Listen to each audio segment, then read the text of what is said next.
joining us at our Justice Southbury Anniversary Commemoration Rally.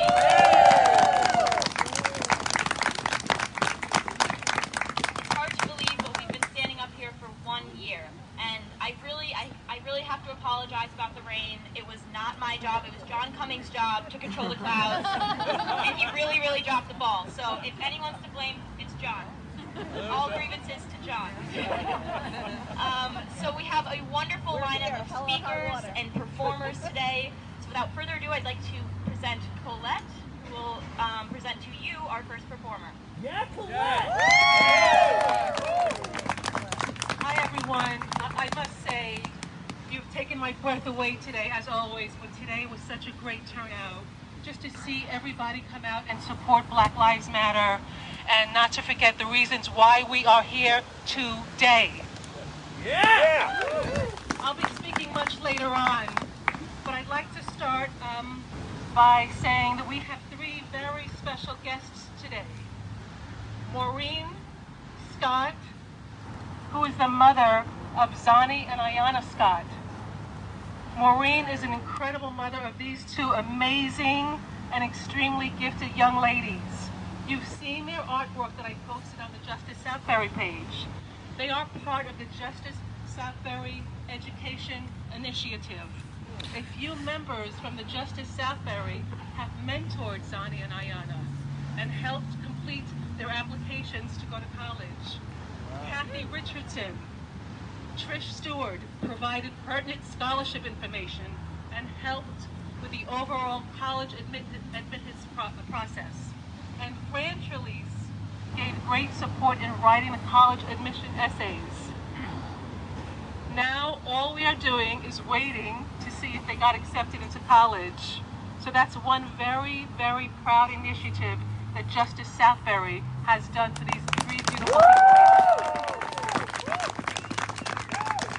Zani has performed in a major lead role in the play Memphis. She is a gifted singer and actor. Please welcome Zani as she sings a song very appropriate for our 1-year commemoration, Andra Day's Rise Up. Come on, Zani.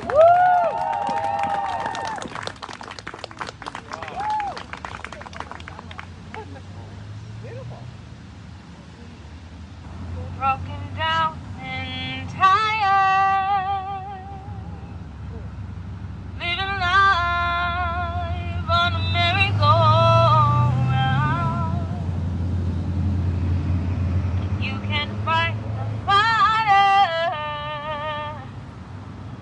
I see it in you.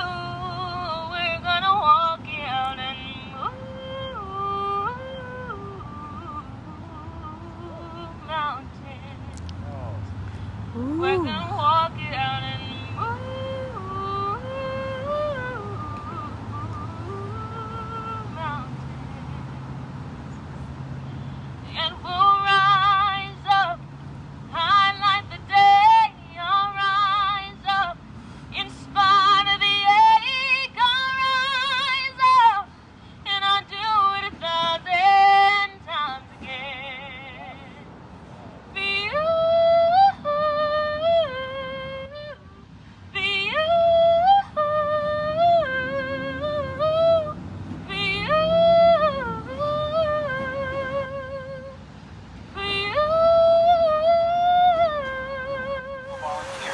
We believe in equal justice for all, and we believe that all means all, regardless of race, gender, sexual orientation or identification, country of origin, religion or no religion, ability or disability.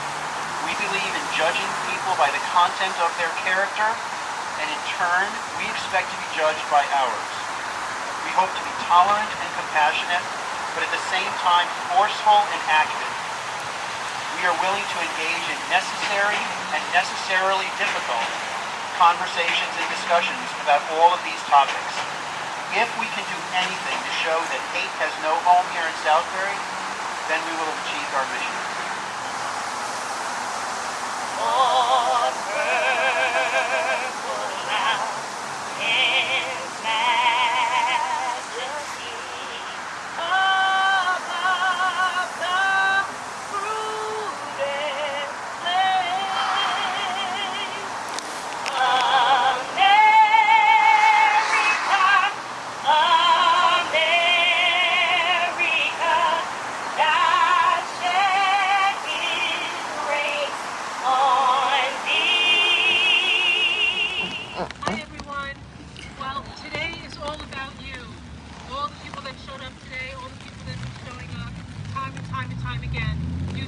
our heroes. You're the leaders of our communities. Keep up the good work. 17 years ago, today, when my husband and I closed on our house, we had a realtor. His name was Ron Nettleton, right here at William Ravis. He said something to us at the closing, which I never forgot. He said, "Welcome home. You will just love the people of Southbury." And he was right. As I stand here today before you, I see my amazing community that stood here at Playhouse Corner for 1 year. I saw you through snowstorms. I saw you through hurricanes. I saw you through sleet, hail, and thunderstorms. George Floyd was the impetus that brought us together. You never gave up. You knew, like the rest of the world knew, that excessive force by police is disproportionately much higher towards black men and women especially. We know the statistics to prove this. Today, I can't help but think about all those who were killed senselessly, and only because they were black, because of the color of their skin, and because their lives had no value. Their lives did not matter. I think about Ahmaud, Breonna, Makia, Sandra Bland, Freddie Gray, Trayvon Martin, who never got justice. And you know the list goes on and on and on.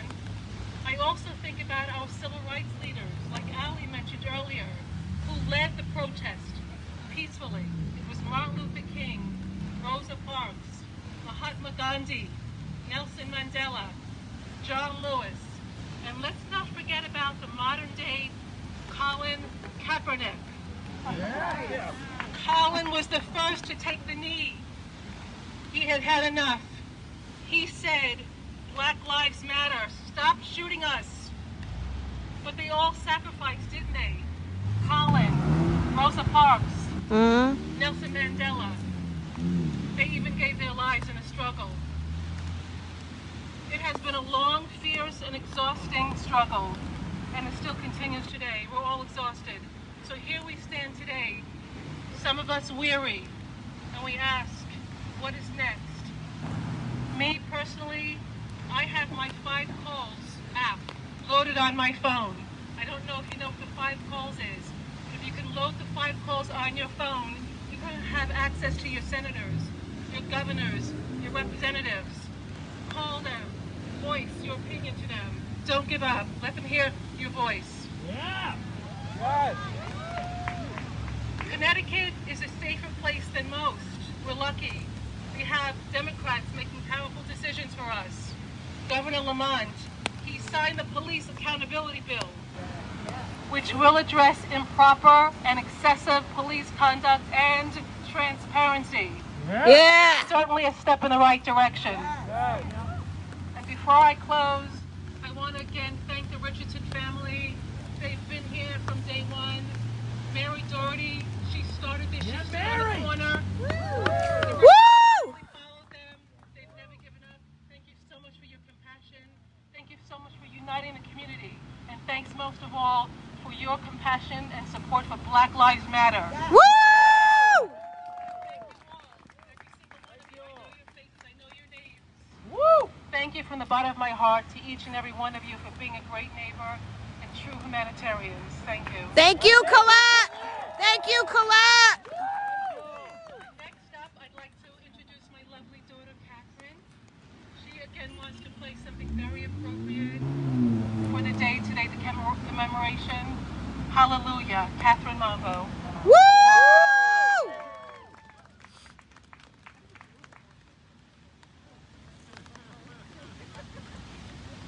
Hi everyone, my name is Catherine, and I'm going to be playing Hallelujah.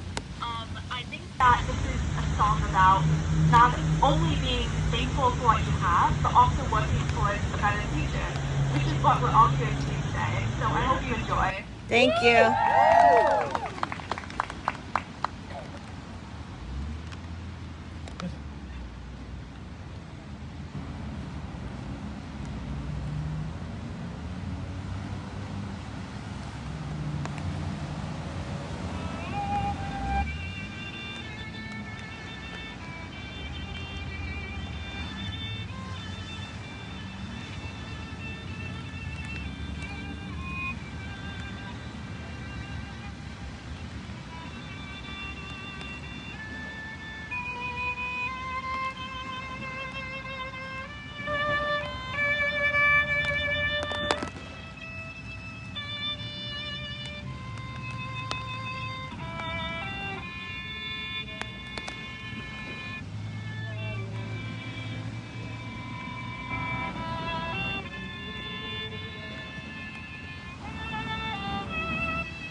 Catherine, baby. Our next guest traveled 2 hours, along with his wife and daughter Estelle, from Tapan, New York, in order to speak with us today. It has been a true honor knowing Gil and his amazing wife Lee for 35 years. Gil and I once worked at NBC TV in New York during a time when racism and sexism were rampant behind the scenes, where we both were affected by it. There was no human resources, there was no one to run to complain to tell our stories. We suffered in silence. Gil stood up for me, he protected and spoke up, and I will always be grateful to him. And I never really got a chance to thank Gil, so I can thank him today. Thank you, Gil. Gil is a member of the Baha'i faith and has traveled all over the world. Gil has spent most of his life moving people forward and away from racism, and in helping to build a platform to bring races together. Fighting racism and protecting women's rights is his passion. Gil recently retired from NBC after 35 years and has recently taken on a VP role for a major TV union called NABIT Local 11 in New York City. Gil is also a devoted father of 5 children. Please welcome G.MURO.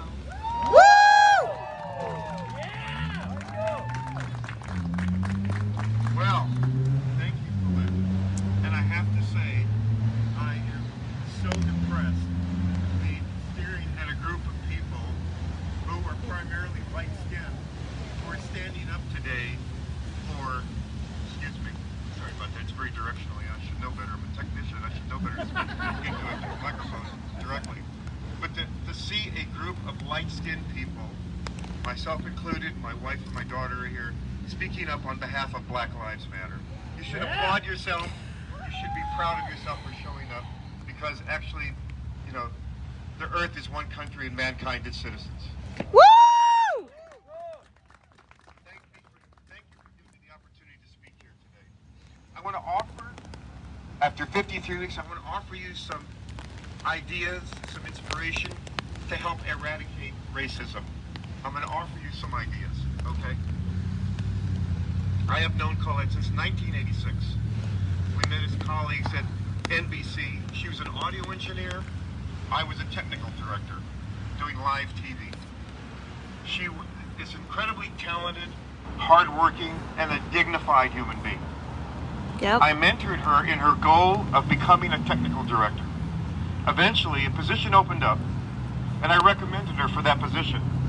At that time, there were no people of color in that capacity, only one other female in that group that was a technical director, similar to myself.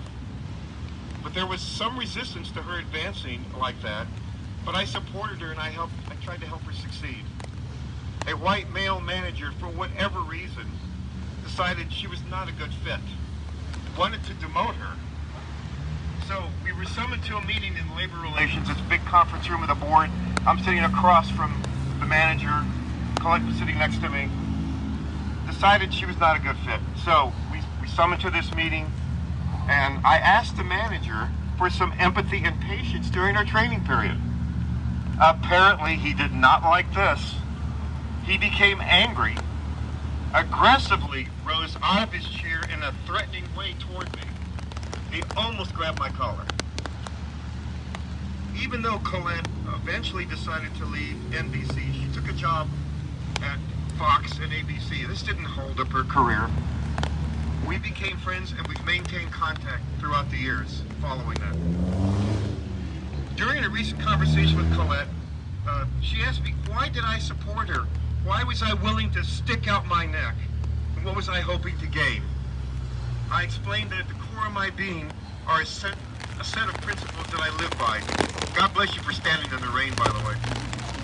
Of course, in a corporate setting, you have to be mindful about stepping on toes, especially if you consider the fact that I have a career, children, and a family, and a reputation.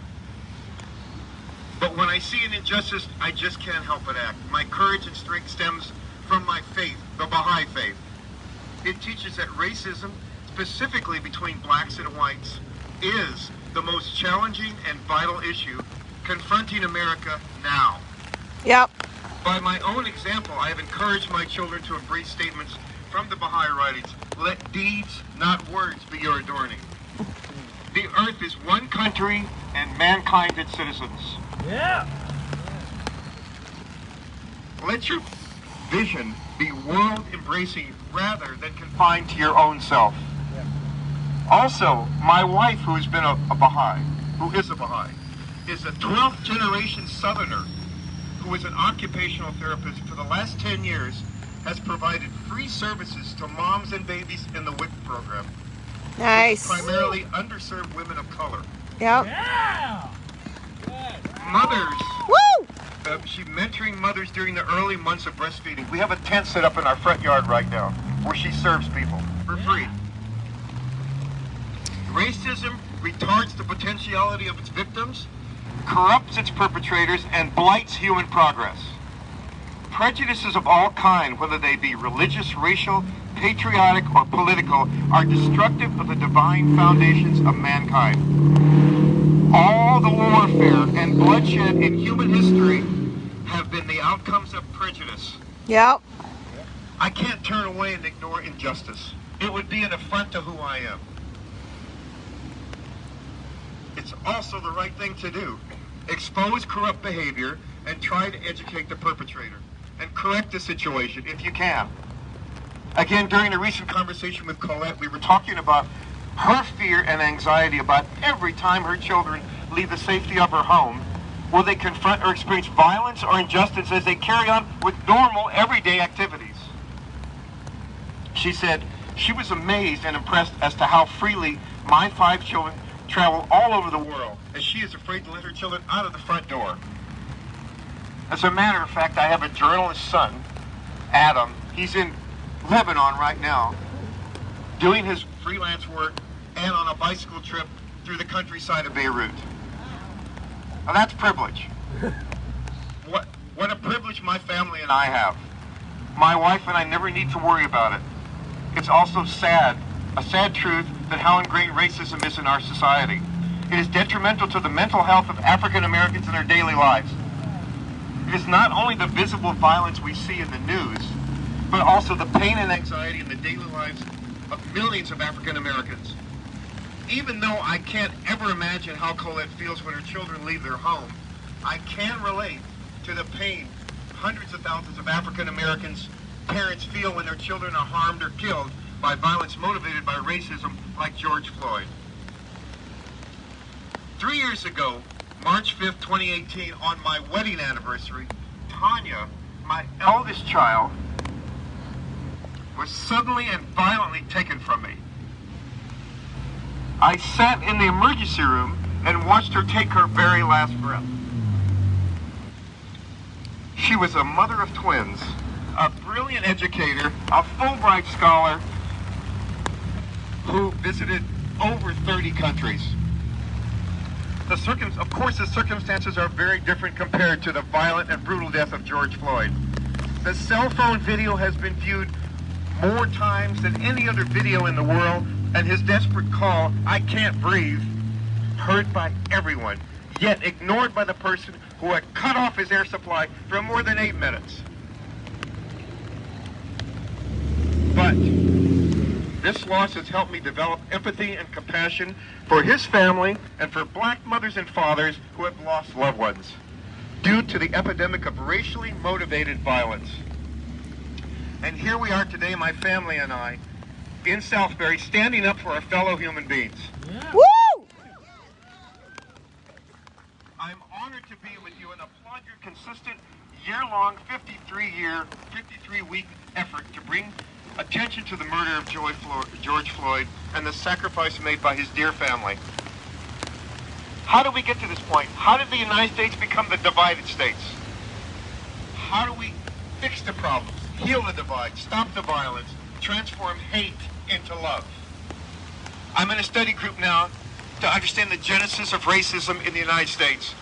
Reading White Fragility, Caste, and Post-Traumatic Slave Syndrome has helped me to understand the root causes of the strife in America, specifically between blacks and whites, Extensive research explains that after 300 years of chattel slavery, the issue of racism has never been approached or addressed therapeutically or thoroughly.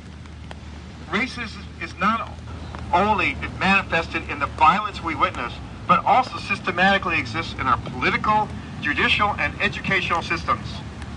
In order to really eradicate racism in our society, there has to be two processes. The policy change at the top down is a top-down process, and the change of a heart is a bottom-up process. Yeah! Do I have a witness here? Woo! Policy changes can address the systematic racism embedded in our systems, but the changes won't sustain or change the racist behaviors without the change of heart. Yeah. I don't need to tell any of you folks that you're standing in the friggin' rain right now. Yep. And I know your hearts are there. We need to pressure policymakers and promote the anti-racist policies. In the meantime, we need to educate people about the history and change the heart and behavior. The latter is a much harder end. Thank you. As a follower of the Baha'i faith, I believe the Baha'i faith offers a spiritual solution to racism. To change people's hearts, the teachings of the Baha'i faith explain the inner reality with which every human being is born is the reflection of the divine in each of us, and it is what we all share in common. The universal identity of the human soul should triumph over any of the other identities which the society imposes on us. In essence, we are souls. We are all souls and equal in God's eyes. The oneness of humankind is expressed in the following Baha'i writings. Know ye not while we created you all from the same dust, that no one should exalt himself over another. Ponder at all times in your hearts how you were created. Since we have created you all from the same substance, it is incumbent upon you to be as one soul. But how do we honor diversity and be one soul? Diversity contributes to the betterment of the world and society by putting the diverse sets of talents and strengths together. The real diversity is recognition and appreciation of the differences in people from different cultures and backgrounds. The founder of the religion once compared, and I passed out some cards if you want more. I have more of this quote, and I love this quote. The black pupil of the eye is surrounded by white. We have I passed it out for you, the quote. I hope some of you have a copy of it if you want to read along. In the black pupil is seen the reflection of that which is before it, and through it the light of the Spirit shineth forth. Can you get that? Abdu'l-Baha, that central figure, one of the central figures of the Baha'i faith, who visited New York and traveled throughout North America in 1912, and as an elderly man, he was speaking about the elimination of all forms of prejudice. This is in 1912. The equality of men and women. Nice. Universal education and promoting the oneness of humankind. He also wrote to an African American Baha'i, "Thou art dark in countenance, but bright in character. Thou art like the pupil of the eye, which is dark in color, yet it is the font of light and the revealer of the contingent world." Are you following me? Mm-hmm. The Baha'i community's membership is extremely diverse and is guided by spiritual principles that promote unity and diversity. Diversity does not have to lead to fragmentation, because people can always learn from each other and broaden our knowledge and perception of the world. Only when we can appreciate the diversity will we be in real unity and harmony. I hope one day African Americans will not have to fight for the end of racism in their daily lives, and do not have to worry about the safety of their children when they get out of their house. As a Baha'i, I am hopeful with the principles of the oneness of mankind and unity and diversity. We are going to build a new civilization where we are all treated equally and seen as brothers and sisters. Yeah. Yeah! Woo! Dear brothers and sisters, I am an ally in your fight for justice for African Americans, and will always be by your side. Thank you for inviting me and my family, thank you, Colette, and to learn about my views on the eradication of racism. Thank you. Woo! Thank you.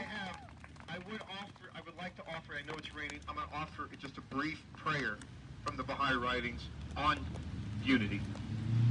O my God, unite the hearts of thy servants, and reveal to them thy great purpose. May they follow thy commandments and abide in thy law. Help them, O God, in their endeavors, and grant them strength to serve thee. O God, lead them not to themselves, but guide their steps by the light of thy knowledge, and cheer their hearts by thy love. Verily, thou art their helper and their Lord. Thank you.